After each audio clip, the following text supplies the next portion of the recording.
माझ्या शाळेचे नाव जिल्हा परिषद प्राथमिक शाळा गंगामावली. माझे नाव सावित्रा सोमनाथ फसाळे. मी आता 7वीत शिकते. आदरणीय परीक्षक, सन्माननीय शिक्षक वृंद आणि माझ्या प्रिय मैत्रिणींनो व मित्रांनो, माझा नमस्कार. आज मी प्रदूषण मुक्तीसाठी माझा सहभागी अत्यंत महत्त्वाच्या विषयावर माझे विचार मांडणार आहे. मित्रांनो, आपण श्वास घेतो ती हवा, पितो ते पाणी आणि चालतो ती जमीन आज सर्वच प्रदूषणामुळे धोक्यात आले आहे. जर आपण जागे झालो नाही तर उद्या आपले भविष्य सुरक्षित राहणार. म्हणूनच प्रदूषणमुक्त पर्यावरणासाठी आपण प्रत्येकाला पुढाकार घेणे गरजेचे आहे. प्रदूषण मुक्तीसाठी माझा सहभाग सर्वप्रथम माझ्या दैनंदिन सवयीमधून सुरू होता. मी कचरा कुठे न टाकता कचरा पेटीतच टाकते. ओला कचरा सुका कचरा वेगळा ठेवण्याचा प्रयत्न करते. यामुळे पर्यावरण स्वच्छ ठेवण्यास मदत होते. दुसरे म्हणजे मी प्लॅस्टिकचा वापर टाळते. कापडी पिशवी वापरणे, एकदाच वापरायच्या वस्तू टाळणे आणि इतरांनाही त्याबाबत जागरूक करणे हा माझ्या सहभागाचा भाग आहे. प्लॅस्टिकमुळे जमीन, पाणी आणि प्राणी यांना मोठा धोका निर्माण होतो. मित्रांनो, आज आपण विज्ञान, तंत्रज्ञान आणि प्रगतीच्या शिखरावर पोहोचलो, पण त्याबरोबरच आपण आपल्या स्वतःच्या अस्तित्वाला धोका निर्माण करत आहोत.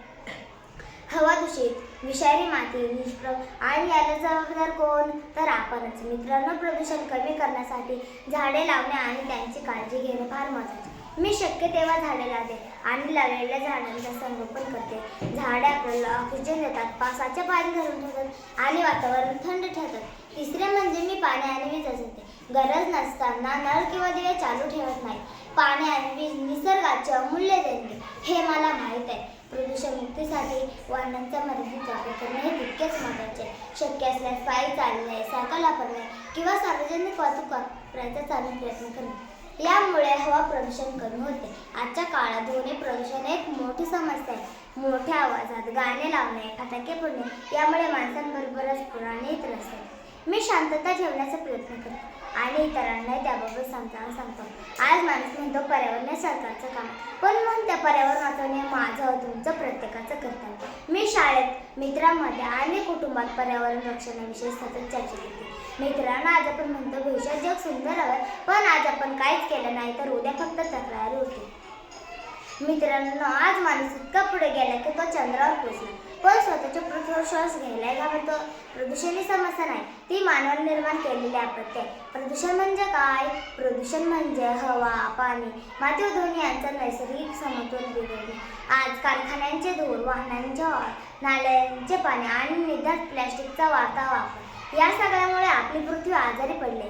आज दमा, कॅन्सर, उष्णतेची लाट, पाण्याची टंचाई या सगळ्या समस्या निसर्गाच्या नाही तर त्या आपल्या निष्काळजी परिणामाच्या. मी असं ठामपणे मानते की प्रदूषण मुक्ती ही केवळ सरकारची जबाबदारी नसून प्रत्येक नागरिकाची नैतिक जबाबदारी आहे. मित्रांनो, प्रदूषण मुक्तीसाठी मोठ्या आंदोलन करण्यापेक्षा लहान लहान सवय बदलणे अधिक प्रमाणात होते. आज मी एक पाऊल उचलेल, उद्या तुम्ही एक पाऊल उचलाल. आपण एकत्र येऊन आपण स्वच्छ, हिरवा आणि निरोगी भविष्य घडूया.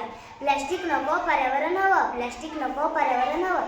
स्वच्छ हवा, निरोगी भारत. स्वच्छ हवा, निरोगी भारत. माझा देश, माझी जबाबदारी. माझा देश, माझी जबाबदारी. चला तर प्रदूषणाला नाही म्हणूया आणि पर्यावरणाला